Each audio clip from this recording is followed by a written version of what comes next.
Hello students, here are some more examples of ionic bonding. As we already know, ionic bond is a force of attraction arises when one atom transfers its electron to the other atom. Atom that loses electron becomes positive ion, that is cation, and the one that gains electron becomes negative ion, anion. Let us discuss bond formation during formation of calcium chloride. So calcium with 20 atomic number and electronic configuration 2882, to become stable it loses 2 electron and form cation.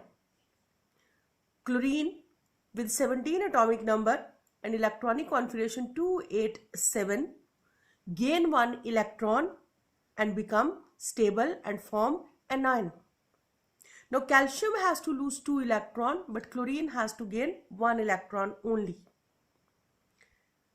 So here calcium is going to lose its 2 electrons to 2 chlorines, 1 each. This is calcium with 2 electron in the outermost shell, and it gives 1 electron to 1 chlorine and the other to other chlorine. After losing that electron, this chlorine gets -1, this chlorine also gets -1 charge, and calcium after losing 2, it gets positive 2 charge. With Lewis dot diagram, let me draw. This is calcium with 2 electron in the valence shell, 1 chlorine with 7 electron and the other chlorine with 7 electron in the outermost shell. So this one gives its 1 electron to this chlorine, and this one gives its 1 electron to this chlorine. So this chlorine becomes stable and gets -1 charge. Calcium gets positive 2 and this chlorine becomes stable again with -1 charge. Similarly, aluminium nitride. Aluminium 13 electron 283, so loses 3 to become stable.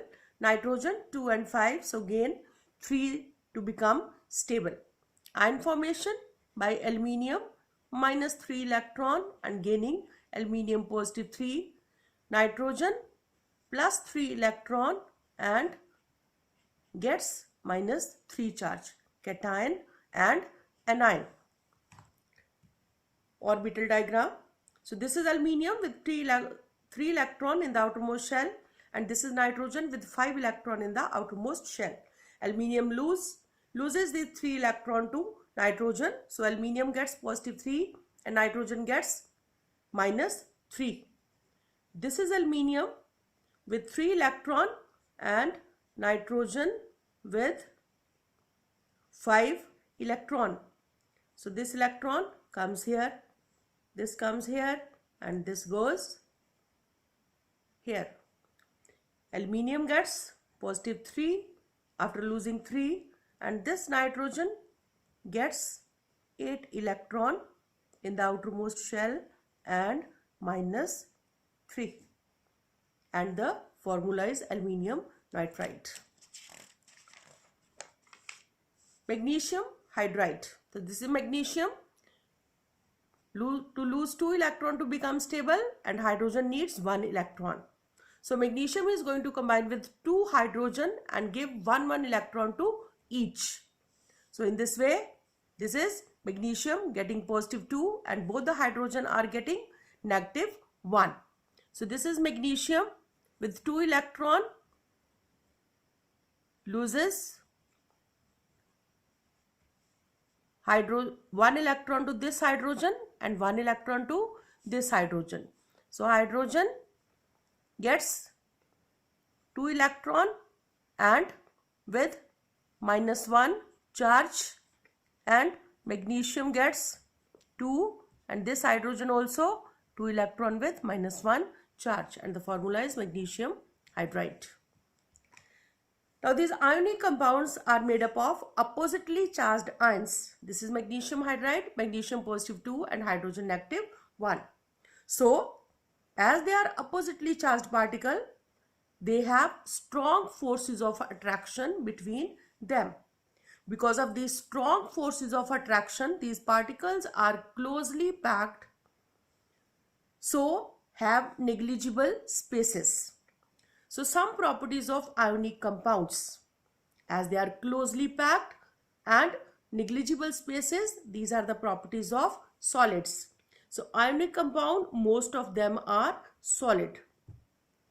Now as they are solid, so they need much more energy to overcome these strong forces of attraction to break those compound. So they need high energy. That is why they have high melting point and boiling point. Conduction. They do not conduct electricity when they are in solid state because there is no space, almost negligible space, and they have strong forces of attraction between their particles. So electricity cannot conduct through them. But when you apply some heat or you heat them or rise temperature, the ions become loose. So when the ions become loose, that time they conduct electricity. Or when you put these ionic compound in water, there they break into their compound, break into their ions. So that time they conduct electricity. So ionic compound conduct electricity, but when they are in molten form or in aqueous form.